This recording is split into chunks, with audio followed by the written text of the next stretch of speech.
This is Tomo Chen here with MileSplit, here with Cassidy, who just won the Division 3 Heat 3 race. Cassidy, how did you feel about your race? I feel really happy with it. It's just like being able to, especially because I've had like kind of an on-off season. I've been like injured near the start, I was sick in the middle. Being able to just pull out with like CIF Prelims, just like a solid race is really fun, really satisfying. That's great, that's great. I'm wondering if you could sort of walk me through your race, point by point. Sure. Mile 1 was basically just all about asserting, getting a good position, sticking with the pack. I don't like to look at times, but I was talking with my coaches. They said I should have a good pack to race with, so I just wanted to get out, find them, stick with them, at least for the first mile, just since it's so fast. It's a nice way to sort of set the tone for the rest of the race. Then after we finished mile 2, going into the switchbacks, we've done a lot of hills, so I just knew, like, you trained for this, you have like the hills on your legs, you have all the knowledge, all the strength to be able to crest these switchbacks, get over them. So that was just kind of cycling through my head, going through them, because in the past I've had a really rough time with the switchbacks, because I don't know, just the mental block of going so fast out the first mile and hitting like such a steep incline. As the switchbacks afterwards, it was just about sort of like holding a position against the other girls, maybe finding another girl with like similar-ish pace, and just sticking with them.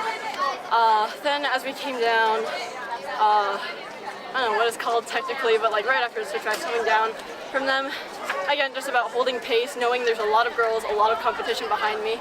I gotta just like keep my head up, keep confident, make sure, like, just again, remember my training. That was like the main mantra going through my head. Number 1! Okay. My teammates.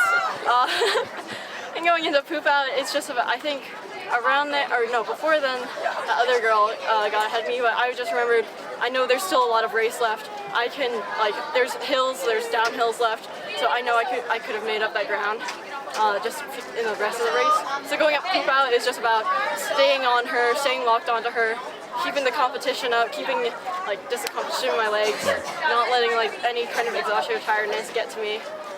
Going down into like the second mile marker was again just about holding pace, staying locked on to the girl ahead of me, and just like chasing her down. And going into reservoir, again, just remembering we've done the hills, we've done the training, I know my training, I know I've put the work in, I can do this. And then after cresting reservoir, it's just about bolt to home. Just, again, remembering there's a lot of competition behind me. I just passed a girl, so she's going to be after me.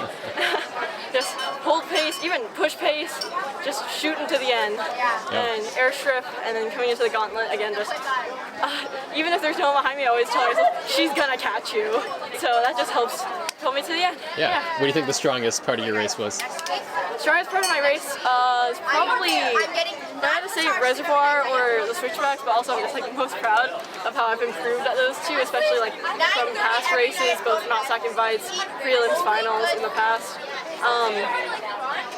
Just because, I don't know, we've done a lot more hill training this year, so I think it really came to fruition in those hills. And Yeah. Was there maybe a sort of weaker spot that you'd like to work on going into next week?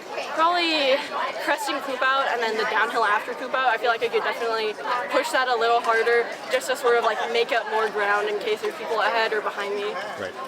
How are you sort of like physically and also mentally preparing for, going into the finals next week and then hopefully the state meet? Probably just a similar mentality. We're probably going to just have like a nice solid workout next week, but then mostly keep it easy.